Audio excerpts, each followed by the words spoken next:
وعلیکم السلام ورحمۃ اللہ وبرکاتہ۔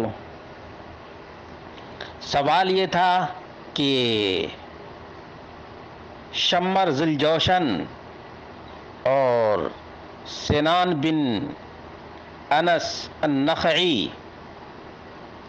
اور شیعہ کے غداروں نے حسین رضی اللہ تعالی عنہ اور ان کے فیملی کے افراد کے ساتھ کتنے دنوں تک جنگ کیا، اس کے بارے میں روایات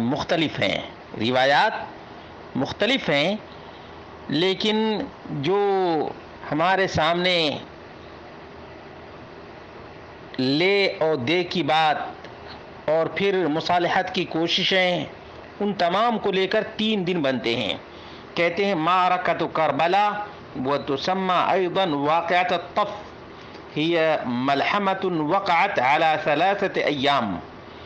کربلا کی جنگ اور اس کو طف کی جنگ بھی کہا جاتا ہے۔ یہ وہ جنگ ہے جو 3 دن تک جاری رہی۔ وختمت فی 10 محرم سنۃ 61 من الہجرہ، اور یہ 10 محرم 61 ہجری کو جنگ کی آگ بجھ گئی۔ والذی یوافق 12 اکتوبر سنۃ 680 مسیحیا، اور ہجری کے موافق 12 اکتوبر 680 عیسوی ہے۔